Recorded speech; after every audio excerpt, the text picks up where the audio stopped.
ciidee beeraha ku fiican dhulka Soomaalidu degto si aan taas uga jawaabno ayaan waxaan sameynay barnaamijkan aan uga hadlayno ciidaha Soomaalida. Videogan waxaan kusoo qaadanaynaa ciida la yiraahdo calcisol meelaha laga helo. Waxaan kaloo uga hadlaynaa videogan sida loo maamulo, astaamaha lagu yaqaano iyo qaabka looga faa'iideysan karo.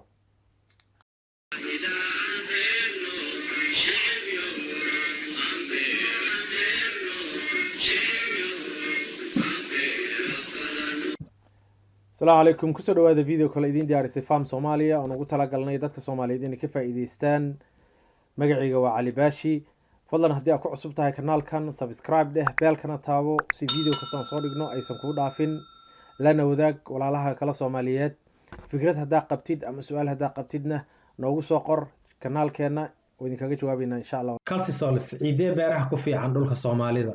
Dhulka Soomaalidu wuxuu leeyahay ciido kala duwan waxaa ka mid ah arensisols, vertisols, zolanchax iyo calcisols. Maadaama aanan dhammaystiri karin dhammaan ciidaha kala duwan ee Soomaaliya hal videogan waxaan kusoo qaadanaynaa oo kaliya ciida la yiraahdo calcisols. Laakiin haddii aad fiirsan saddexdan video oon hore uga sameynay waa inaad fiirsataa sababtoo ah waxay kugu sahlayaan inaad fahanto videogan hadda aan sharaxayno.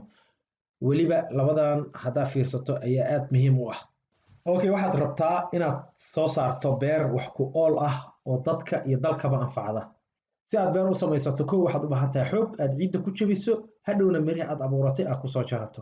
Haddii aadan haysan qalab ku shaqeeya matoor oo aad marka hore ciidda ku talaasho. waxaad kaloo u baahan tahay biyo, ha ahaadaan roob ilaahay keenay ama ha ahaadaan biyo waraab ah oo ciidda hoosteeda kala soo baxda ama korkeeda. waxaa kaloo u baahan tahay nafaqo tayo leh oo aan u keenayn sun iyo dhibaato aan ku noqonayn dalagaagii. waxaa kaloo u baahan tahay miro tayo leh oo caafimaad qaba oo geedo wax ku oola soo saaraya. waxaa kaloo u baahan tahay waxbarasho ku habboon waxa aad samaynaysid iyo inaad heshid macluumaad sax ah. macluumaadka saxda ah ku saabsanaado cudurro cusub oo waddanka ka jira, ha ahaado suuqa qudaarta waxay ka joogto ama mirihii waxay ka joogaan, ha ahaado sidaad ku iibi lahayd macluumaad saxa waa inaad haysato ayadana muhiim. laakiin intaan taas la gaarin waxaad u baahan tahay oo kow ah ciid nafaqo leh ama fertile soil ayaa u baahan tahay si aad ugu guulaysato wax soo saarka beertaada. marka sharaxaad u geli mayna videogan muhiimadda ay ciiduhu u leeyihiin ummad meel degan horumarkooda iyo inay helaan cunto ku filan, muhiimadda ay ciidda u leedahay iyo inay ciiddaas waardiyeystaan oo aysan ka halaabin. taas hore ayaan uga sheekeynay meeshaan u geli mayno. marka insha Allah videogan iyo fiidiyoosha ku xiga waxaan rajaynaynaa inaan xabad xabad u sharaxno ciidaha Soomaaliya iyo mid kasta iyo meesha area ay ku taalo inaan maapka idinka tusno. laakiin inta aan taas samayn waxaa fiican inaan sharaxno halka aan ka soo xigano warbixintan iyo qaabka loo soo aruuriyay warbixintan iyo adduunyada meelaha kale ee laga helo ciidan. horta ciid dhul uu leeyahay si loo ogaado waxaa la samayn jiray ama la sameeyaa wax la yiraahdo soil survey. dagaalkii labaad ee adduunka kadib ayaa wadamo badan waxay xoogga saareen inay ogaadaan ciidda ay haystaan nooca ay tahay si loogu taageero beeraleydooda. ilaan ciiddu waa khayraadka ugu muhiimsan ee waddan uu haysto. haddii aadan aqoonna waxaa tahay qof mugdi ku shaqaynayo kala camal. Soomaaliya 1961 ilaa 1988 inta u dhaxaysay ay waxay sameeyeen baaritaamo ku saabsan ciidda, weliba markii ay dhacday abaarta la yiraahdo daba dheer oo dad badan loo soo qaxiyay dhinaca webiyaasha ayay Soomaaliya baaritaan samaysay oo ciidaha ku saabsan oo webiyaasha agtooda ah oo Jubba iyo Shabeelle. waxaa kaloo baaritaan lagu sameeyay waqooyi galbeed oo Soomaaliya ciidaheeda oo kooban. laakiin sida aad dareemi kartid waa qaali in la sameeyo soil survey. wadamada faqriga adduunyadana way ku adag tahay inay sameeyaan soil survey. laakiin sanadadan dambe waxaa soo baxay tiknoolajiyad casri ah oo iyadoon ciid kasta la hor istaagayn la sameynayo baaritaamo ku saabsan ciidda nooca ay tahay maapna lagu sameynayo. inkastoo taas aysan u hagaagsanayn sidii soil survey oo ciid kasta tuulo inta la tegay la fiiriyay aysan ku qiimo ahayn. marka maapkan aan ku sharaxi doono ciidaha Soomaaliya wuxuu ku salaysan yahay qaabkaas.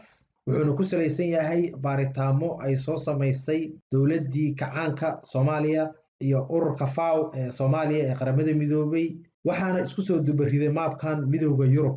marka sidaan hore u sheegnay ciidan aan ka hadlayno videogan waxaa la yiraahdaa calcisol. adduunyada meelo badan ayaa laga helaa sida aad maabka ka aragtid badanaa waxaa laga helaa wadamada saxaraha ah sida waqooyi galbeed Afrika, wadamo carabeed oo kala duwan iyo dhulka Soomaalida oo aad ugu badan yahay Somaliland iyo Puntland iyo gobolada Soomaalida Itoobiya ay degaan. Sida aad ka aragtid maabka, dhulkan weyn arag oo xeebta u dhow, waxaa kaloo aragtaa Laascaanood ilaa Caynabo inay soconayso. haddana Burco agteeda waa aragtaa midabkan jaalaha ah oo ciidan ah oo aad ugu badan, laakiin waxaad ogaataa inay halkan ku qoran tahay CLPT, halkan ay ku qoran tahay CLHA. taas waxay kuu sheegaysaa inay labada ciidba ay yihiin calcisol, laakiin waxyaabo badan ay ku kala duwan yihiin. tusaale ahaan qaar ciidda shamiito ahaan ayay noqotaa oo aad ayay u adkaataa, halka midda kale ay tahay ciid ka jilicsan. laakiin kala duwanaanshahaas oo ay ku kala duwan yihiin oo noocyo badan ah oo isla ciidda ah hadda ugama hadlayno videogan. ciidan waxay kale kusii soconaysaa xuduudda u dhaxaysa Somaliland iyo dhulka Soomaalida Itoobiya ilaa ay gaarayso ciidda qiimaha badan ee ku fiican dhanka beeraha ee gobolka Gabiley oo mar kale ayaan ka hadli doonaa insha Allah taasna. maabkan dhanka gobolada Soomaalida Itoobiya haddii aad fiirisid waxa u jeedaa Wardheer ilaa iyo Shilaabo ayay ku dhowaanaysaa, inkastoo Shilaabo aysan ahayn ciidan. koonfurta Soomaaliya waa laga helaa inkastoo aysan ugu badnayn sida Puntland iyo Somaliland ay ugu badan tahay. halkan arag Buulo Bardo ayay ka bilaabanaysaa ilaa iyo xuduudda Itoobiya ayay soconaysaa, iyo dhulkan ah oo meesha iska galaan Bay iyo Shabeellada Hoose. halkanna waa dhul webiga Jubba ka xiga dhanka Kenya oo calcisolka laga helo. waa kana webiga Jubba halka uu marayo, bal eeg ciiddiisa siday uga duwan tahay ciidaha kale oo dhulka u dhow. insha Allah mar kale ayaan ka sheekay doonaa ciidaha webiyaasha ee Soomaaliya. sidaan sheegnay linkiga maabka videogan descriptionkiisa ayaad ka helaysaa oo qoraalka hoose oo ku qoran ayuu la socdaa. marka soo degso daawo, markaas insha Allah waxaad arkaysaa qaabka iyo sida aad rabtid ayaa u fiirsanaysaa si aad u ogaatid eriyada aad joogtid wadanka ciidda nooca ah. waa inagii sheegnay in badanaa laga helo wadamada saxaraha ah. dhulka ciidan laga helo sanadkii roobka ku da'a wuu ka yaryahay 500 milimitir. meelaha kala duwan ee dhulka waa laga helaa, laakiin badanaa waxaa laga helaa dhulka yara foorara sida sawirka kaga muuqda meesha jaalaha oo kale camal aysa biyuhu istaagin ama aysa fariisa badan ayaa laga helaa. halkan haddaan ka hadalno astaanta guud iyo qeexitaan sida ku aqoonsan lahayd qaabka ku aqoonsan lahayd ciidan inay ciidan noocaana tahay iyo noocyada lagu kala yaqaano. calcisols markii la qeexayo waxay leedahay calcic ama Patrick calcic horizon waxa la yiraahdo ciidda profilekeeda 1 mitir oo koowaad oo ciidda. waxaa lagu yaqaanaa inay leedahay calcic horizon. calcic horizon marka waa horizon leh ugu yaraan 15% maadada loo yaqaano calcium carbonate oo 55% ciiddaas waa maadadaas calcium carbonate ka loo yaqaano. hadduu yahay 50% ilaa 60% waxaa loo yaqaanaa hypercalcic. wixii 60% ka badanna waxaa loo yaqaanaa petrocalcic horizon. marka kan waa petrocalcic horizon oo shamiito camal noqday, laakiin ciidan kore waa yara jilicsan tahay. marka sidan ayaa dhacaysa haddii ciidda kore ay dabayl ama roob uu ka qaado oo markaas waxa soo baxaysa ciiddii ay ku badneed maadada calcium carbonate ayaa kor u soo baxaysa. ciidan xag kaaga muuqata oo geeduhu ay ka baxayaan iyo ciidan waa isku mid, laakiin waxay ku kala duwan yihiin. ciiddaas calcium carbonate kii hoos ayuu jiraa, meeshan tanna uu banaanka soo baxay. kulli halkaana saa ka dareemi kartid waa ciid lagala baxay, dadku ay kala baxeen nuuriyad ay ka samaysteen oo lagala baxay, marka kor ayuu isugu yimid waa ka muuqataa. marka sida caadiga ah ciidan ma lahan organic matter ama maadada dabiiciga ah. hadday leedahayna wax yar oo aan badnayn ayay leedahay oo kar ku leedahay. marka waxay ka mid tahay calaamadaha lagu yaqaano ciidan inaysan organic matter badan aysan lahayn. marka calcic iyo petrocalcic horizon waxaa laga yaabaa inuu mararka qaar si qoto dheer uu ciidda ugu fogaado, laakiin inta badan dhagaxii asalka ahaa oo anay kasoo sheekayna ciidaha in dhagax asal ay leeyihiin, dhagaxii asalka ahaa wuu kasii hooseeyaa. marka biyaha iyo geedka xididkiisiiba sahal kuma dhaafi karaan ciidan oo hadday noqoto Patrick horizon. marka inaad ciidda qodo mowgii oo fiirisid oo si fiican u qodo maahane ma arkaysid in ay ciidani tahay petrocalcic horizon inay leedahay, ma arki kartid. oo kor hadday fiirisid nus mitirka hore oo kale waxaa laga yaabaa inay ciid jilicsan oo caadi ay tahay si sawirkaaga muuqdo kale. laakiin adiga isku soo duuduub si aad ku aqoonsato calcisol waa inay leedahay maadada calcium carbonate-ka percentage-kii intii aan soo sheegnay, ha ahaato inay budo tahay ama ha ahaato mid jilicsan ama ha ahaato mid shamiito camal ah oo isku dhegan. ciidda profilekeeda waa inay meel un ka mid ay ku leedahay, markaas ayay waxay noqon kartaa calcisol ciid ah. marka calcisol haddaan ka taabano wax yar qaabka ay u samaysanto, waxay samaysataa kadib marka calcareous bore ah uu ku soo dhaco ciidda, kabacdina roobka yar oo aan sheegnay oon joogtada ahayn oo aadka u yar markii uu ku do-o ayay ciidda hoose, dhanka hoose ciidda ayay u qaadaysaa, ciidda ayay dhex maraysaa, halkaas ayay isku aruursanaysaa ilaa ay noqoto qaababkii aan hore usoo aragnay. maadaama meelaha laga helo biyuhu ay ku yar yihiin, qoraxduna aad u kulushahay, biyihii waxaa qaadaya qoraxdii, kor ayay aadeen, markaas ayuu calcium carbonate-kii ku badanayaa ciiddii, waqti dheerna ayay dhacaysa arrintan maadaama qoraxdu ay ka qaaday biyihii, asaguna aysan qaadi karin qoraxdu. marka ciiddii hoose ayuu isugu tegayaa calcium carbonate-kii, ciidda ayuu ku harayaa, uu adkaynayaa ilaa uu mararka qaar gaaro inuu shamiito camal ku noqdo ciidda. noocan waa nooca la yidhaahdo petrocalcic horizon, wuxuuna noqday sida aan sheegnay shamiito camal. markaas waa adag tahay in xididkii uu dhaafo dhagaxan saan usoo taagan. marka inta badan ciidda karo yaro jilicsan oo ka sarreysa waa ujeedaa, marka ciiddaas ayaa la waardiyeystaa si aad u hesho jaanis inuu geedkii uu xididkaas uu intaa la maro. laakiin haddii ciidda kore ay kaa lunto, haddii dhulkaas markaas beer waxba kuuma galo, waa kaaga dhimanaya, sababtoo ah xididkii hadduusan mari karin oo biyihii aysan mari karin, dhibaato ayuu keenayaa. marka muhiimad weyn waa inaad waardiyeysatid ciidda kore. use and management, qaabka iyo nidaamka loo isticmaalo oo ciiddan loo maamulo ayaan uga hadlaynaa qaybtan. horta kow waa inaa ogaataa in pH-ka ciiddan uu aad u sarreeyo. marka maadaama pH-ka calcisolsku aad u sarreeyo, wuxuu ka dhigayaa inay noqoto ciid aan ku habboonayn dalagyada iyo geedaha qaar. pH-ka marka waa maxay? pH-ka wuxuu ku fiicnaan lahaa keligiis inaan hal video ka samayno, wuuna nagu soo noqon doonaa videos kasta aan soo samayno, meelo badan ayaa waxaan kusoo qaadan doonaa pH-ka. marka inaad pH-ka fahanto aad ayuu u fiicnaan lahaa oo baaritaan aad kusoo samayso. laakiin haddii aan soo koobno, pH-ka waa miisaan loo isticmaalo in lagu ogaado inay wax yihiin acidic ama alkaline. saameyn weyna wuxuu ku yeelan karaa geedaha iyo dalagyada noocyadooda kala duwan. xaddiga marka pH-ka ugu fiican oo dhanka beeraha waa inta u dhaxaysa 6 ilaa 7, maxaa yeelay inta badan nafaqooyinka xilligaas ayaa fiican oo la heli karaa oo geeduhu heli karaan markii pH-ka uu saas yahay. calcium carbonate-kana waa la mayngareeyaa, waxyaabo badan ayaa loo isticmaalaa. waxyaabaha kaloo loo isticmaalo waxaa ka mid ah in ciidaha pH-kooda uu acidiga yahay in lagu daro si pH-ka kor loogu qaado. nafaqooyinka sida nitrogenka, phosphoruska iyo kuwo kale sida ironka iyo zinkiga badanaa waa ku yaryihiin ciiddan, marka in loo baahdo ayay u badan tahay, oo maadaama dabiici ahaan ay ku yaryihiin ciiddan in laga helo. dhul badan oo adduunyada ka mid ah oo calcisolku ku yaallo waxaa ka baxa geedo badan oo dabiici ah, sida nooca shrubska loo yaqaano, cawska iyo kuwo kale ayaa si dabiiciyan uga baxa oo waxay ku fiican yihiin oo loo isticmaalaa daaqa xoolaha. marka si fiican ayaa looga faa'iideysan karaa dhanka xoolaha, weliba markii si fiican loo maamulo. waxaa kaloo ciiddan si fiican looga faa'iideysan karaa geedaha calciumkaas ama cusbadaas u dulqaadan kara, weliba biyoyaridana u dulqaadan kara, adoo isticmaalaysid nidaamka loo yaqaano rainfed agriculture, oo ah roobka keliya inaad isku halaysid oodan isticmaalin biyo waraab ah. meelaha qaar waddan ka midana suurtagal ayay ka tahay taas.